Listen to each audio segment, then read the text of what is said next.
सलमान भाई आपसे आगाज़ कर लेते हैं। ये डिटेल्स हम अपने कॉरेस्पॉन्डेंट से लेंगे कि कौन से प्लेयर्स आ रहे हैं कौन से नहीं आ रहे, लेकिन अब तक क्या आप तक कोई ऐसी न्यूज़ पहुंची कि दोबारा से ड्राफ्टिंग की तरफ जा रहे हैं, मिनी ड्राफ्टिंग जिस तरह से आपने कहा था वो होगी, इस हवाले से कोई आप तक अपडेट्स हैं? नहीं, देखिए मेरे तक ऐसी कोई अभी तक अपडेट नहीं है, लेकिन ये ज़रूर है कि इस्लामाबाद यूनाइटेड ने रेसी वैन डर डूसन को और एलेक्स हेल्स को अपने लिए साइन कर लिया है। वो दोनों ठीक है, प्लेयर्स उनके लिए आ रहे हैं।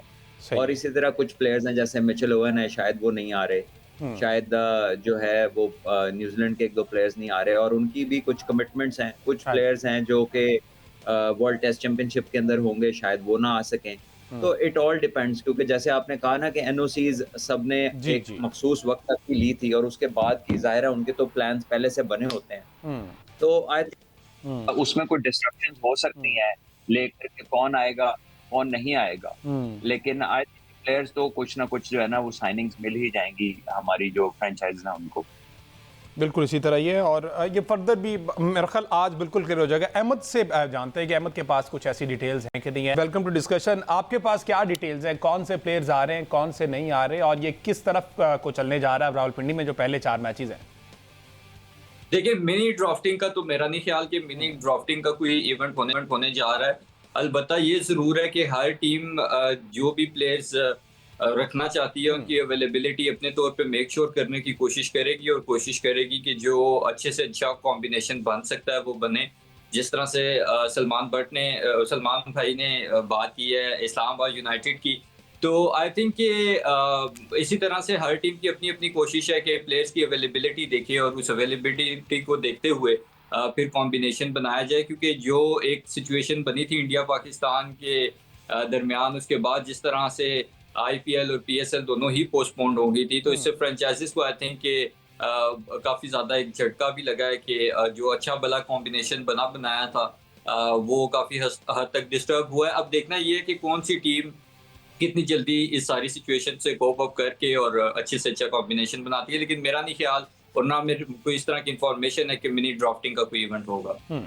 अच्छा सलमान भाई ये चलें, हम ये मेक श्योर कर लेते हैं अपने कॉरेस्पॉन्डेंट से और ये कल तक तो बिल्कुल चीज़ें वाज़ेह हो जाएंगी। अच्छा, अब ये 2-3 टॉपिक हैं, आपकी मौजूदगी का फ़ायदा उठाते हुए मैं इस पर बात करना चाहूँगा। एक तो आकिब जावेद साहब को नेशनल हाई परफॉर्मेंस ऑफिशियली अब उधर चले गए, जिम्मेदारियां उन्होंने ले लिया। माइक हैसन दूसरा टॉपिक है।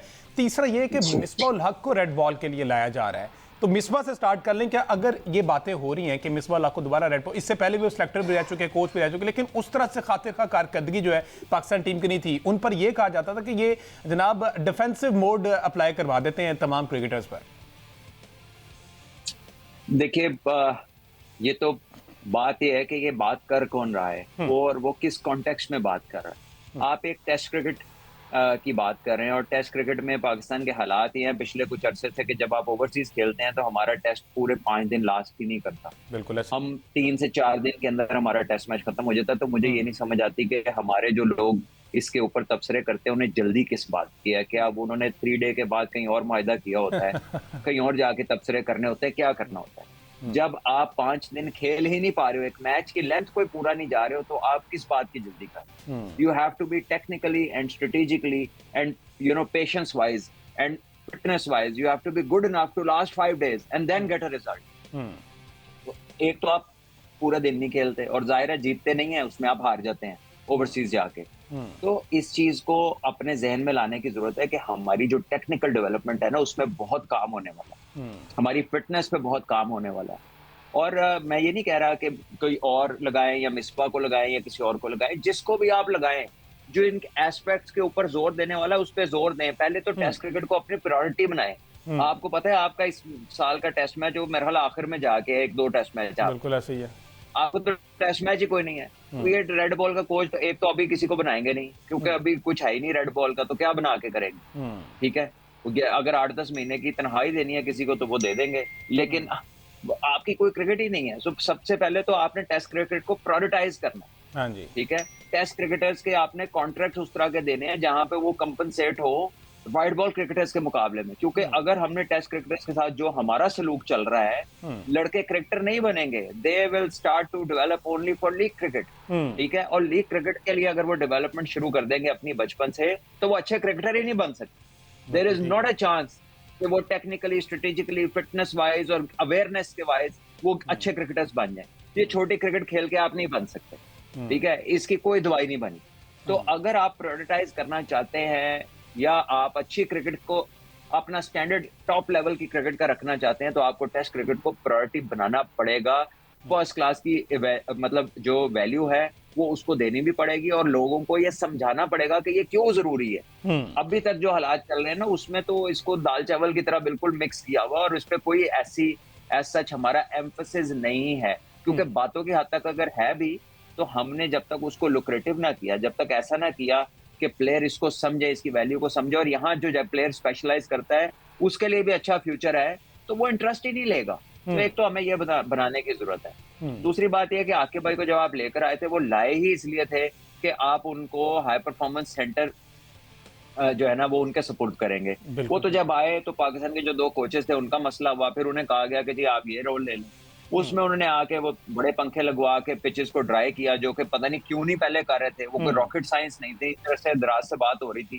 खैर उनको क्रेडिट जाता है, उन्होंने डिसीजन लिया और उन्होंने उस पर बैक किया। और हमारे वो जो 3-4 साल से लोग कोच है जो कहते थे पाकिस्तान में तो स्पिनर नहीं है, उन्होंने 2 निकाल के दिखाए उसी फर्स्ट क्लास सिस्टम पे स्पिनर, जिन्होंने आगे पाकिस्तान को जो है ना 1-2 सीरीज भी जिताई।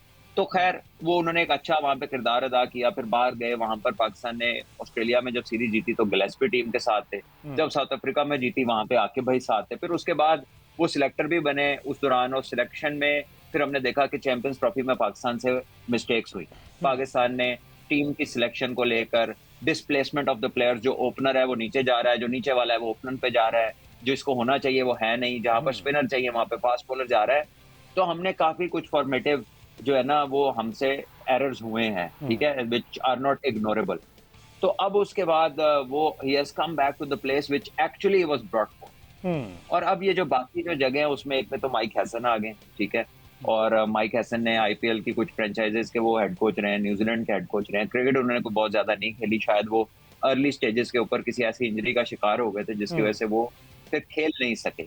सो he has not played any first class cricket और any top notch cricket, but I think उन्होंने कोचिंग को काफी पढ़ा हुआ है, और उसके साथ साथ कह लीजिए कि जिनका एक्सपीरियंस है वो वर्किंग विद टॉप टीम्स वो सबके सामने है देखने के लिए। But then they have different environments. Pakistan is actually a different environment. So we wish him the very best of luck and we will see कि वो कैसा जाते हैं, और फिर हम इस पे आगे जाके बात करेंगे।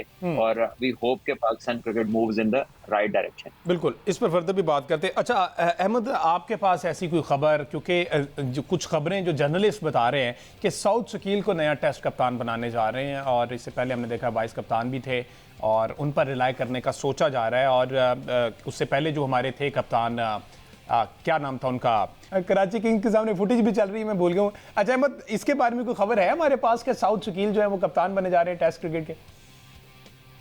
देखिए, पीसीबी डिफरेंट ऑप्शंस पे गौर कर रहा है। उन ऑप्शंस में सलमान अली आगा भी कंसिडरेशन में है, साउथ शकील भी कंसिडरेशन में है। लेकिन मेरे ख्याल में अगर हम कप्तानी के लिहाज से बात करें तो फिर साउथ शकील से बेहतर ऑप्शन शायद सलमान अली आगा हो सकते हैं, और उनको कंसीडर करना चाहिए। और जिस तरह से सलमान भाई ने बात की है कि हमारी जो क्रिकेट है खासतौर पे टेस्ट क्रिकेट वो जितने डाउनफॉल का शिकार हुई है, मेरा नहीं ख्याल इससे पहले पाकिस्तान की क्रिकेट हिस्ट्री में टेस्ट क्रिकेट इतना ज्यादा डाउनफॉल का शिकार हुई होगी कि हम टेस्ट मैचेस ड्रॉ करने में भी अब नाकाम होने शुरू हो गए हैं। इनफैक्ट हम हारते भी हैं तो इतने बुरे तरीके से कि तीसरे दिन चौथे दिन तक हम लोग टेस्ट मैच हार जाते हैं। सो टेस्ट क्रिकेट को प्रायोरिटाइज करना पड़ेगा। अगर तो टेस्ट क्रिकेट में पाकिस्तान क्रिकेट टीम की जो आपकी नेशनल टीम है उसकी इस तरह की परफॉर्मेंसेज होंगी तो फिर जो आने वाले बच्चे हैं, जो आने वाले क्रिकेटर्स हैं, उनका बिल्कुल भी इंटरेस्ट नहीं होगा टेस्ट क्रिकेट में। और जैसे सलमान भाई ने ब्रिलियंटली डिस्क्राइब किया कि ऑलरेडी अगर हम देखें तो जो यंग जनरेशन है उनका टेस्ट क्रिकेट से हट के फोकस ज्यादा लीग क्रिकेट और फ्रेंचाइज बेस्ड टूर्नामेंट्स पे हो गया है। और उसकी वजह ऑब्वियसली पैसा तो है ही है, लेकिन जब परफॉर्मेंसेस ही नहीं होंगी टेस्ट टीम की, जब परफॉर्मेंसेस नहीं होगी तो टेस्ट क्रिकेट में एक सोर्स ऑफ अट्रैक्शन नहीं होगा। जब सोर्स ऑफ अट्रैक्शन ही नहीं होगा तो आप कैसे एक्सपेक्ट कर सकते हैं कि आपके आने वाले बच्चे टेस्ट क्रिकेट में जो है वो इंटरेस्ट लेंगे। बाकी जहां तक बात है कोचिंग स्टाफ की, तो आई थिंक माइक हैसन अगर आए हैं तो एक अच्छी बात है, लेकिन मेरे ख्याल में वो अब अपने साथ इस्लामाबाद की पूरी मैनेजमेंट लेके आएंगे, इस्लामाबाद यूनाइटेड की पाकिस्तान क्रिकेट टीम में, और जिस पे ऑलरेडी बहुत ज़्यादा बात हो भी चुकी है और होती भी रही है। कि पर्टिकुलरली कुछ ऐसे लोग हैं जिनका इतना ज़्यादा कोई क्रिकेट से रिलेटेड एक्सपीरियंस नहीं है, इस्लामाबाद यूनाइटेड के अलावा शायद फुटबॉल शो वगैरह होस्ट करते रहे हैं। सो अब वो अगर सारी लॉबी आती है, वो किस तरह से ऑपरेट करेगी, किस तरह से ऑपरेशंस के मामलात और बाकी सारी अच्छा अहमद, ये चीज़ें बड़ा देखेगी, अच्छा पॉइंट आपने ये अब रेज वक्त किया है आएगा कि बताएगा। अब अगर माइक हसन आते हैं तो पूरा कंटेंजेंट जो इस्लामाबाद यूनाइटेड उनके साथ काम कर रहे थे वो यहाँ पर लेके आएंगे, उन्हें अप्लाई करेंगे।